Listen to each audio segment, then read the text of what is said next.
a nutshell, I feel like, in the end, in final analysis, they made big plays. When big plays were required, we made some big mistakes down the stretch.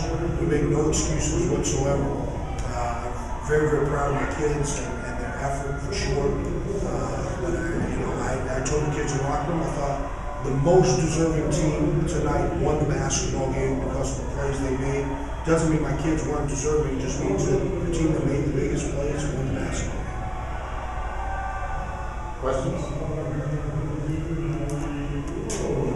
Coach, you're new to this 2-year kind of bubble thing now. Have you looked at that at all? I mean, do you know how this works? It was sort of a game, we thought Tuesday's game was so important and it actually here. I haven't fully figured it out. We really take an approach that, if you win, they'll have to invite you to the party. So we've just really focused on winning to this point. And now, and it's really funny, Destiny was our crying call of the week to go out there and achieve whatever that is.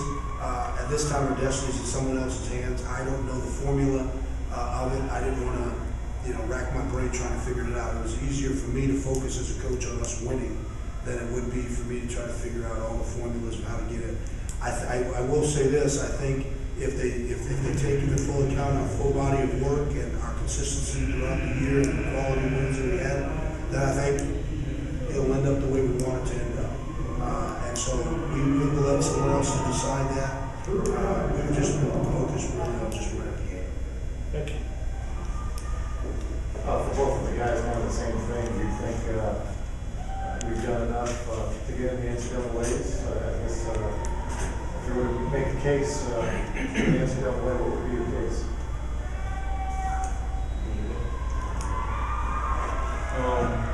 We beat some good teams. We beat some teams ahead of us in the ranking. We gave other teams a good run. I feel like us getting back to the tournament made the tournament more quality. That's pretty much what I can say.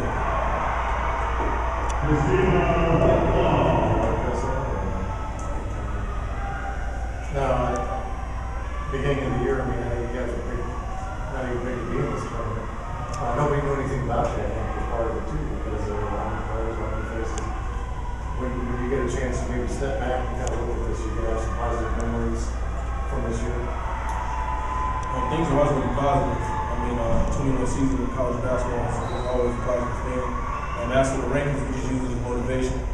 And we just want to come out and just try to play consistently. Adams State basketball. And people not know anything about us. That's a good thing. We don't have the pressure on us to come out and perform to the standards. So we just use it as, the rankings as a driving force and hopefully get something done, which we did this year. Coach, I was just wondering, in the first half you shot 40.7%, and in the second half you ended up shooting 30% even. What was the difference between that? What were they doing defensively, or what were you guys not doing offensively to get the job done, I guess, in the second half? I think part of that is our lack of execution, some of the things we were doing. But give Mines credit. Two teams playing. I think if we'd have been out there by ourselves, we would have shot a little higher percentage. But they had something to do with that. They're physical. They did a nice job of playing position defense. We tried to attack them off the dribble.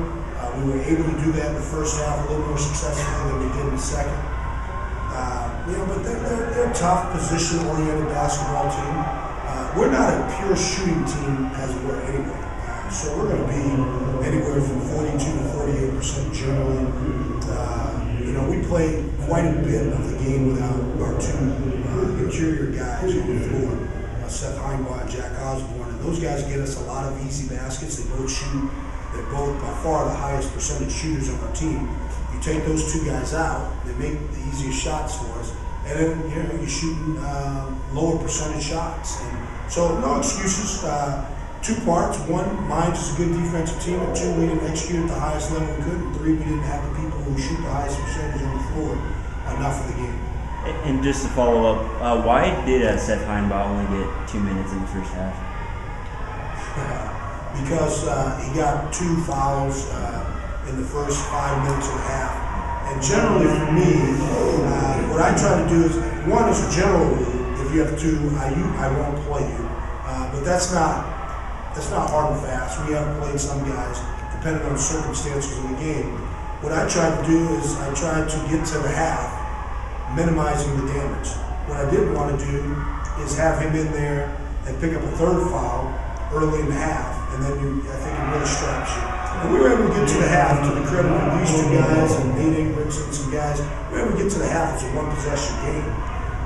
And so the hope was now we have you for the second half, maybe we get a little more productivity out of you. Some guys we play if they have 2 fouls, and it forces us more into a zone look. We're a little less aggressive, which is not something we want to be. And it's just a feel and instinct, and that's just what I felt. I felt like we could survive the half. You guys watch the selection show together? From what I understand, the plan is to watch the selection show back on campus. This is an exciting time right now for our program. I mean, it's sad when you lose a game, but I think there has to be perspective. We're in the first year of a program that we've established. We've done a lot of really good things. We set a school record for wins in the season, set a school record for conference wins, won a tournament game, which is incredibly exciting. We have a lot of guys that are back next year. And what we want them to do is take in, number 1, the full breadth of the rest of this tournament so that they can have the experience of seeing what it is, maybe make us, hungrier, if you will, for next year, but then take in the selection show. I mean, I've been at this college level a lot of years, and there's a lot of years where I've been a coach, and there was really no need to watch the selection show. So the fact that we have an opportunity, I think, yeah, we're going to watch it, we're going to enjoy the moment, and hopefully it'll work out the way we want it to.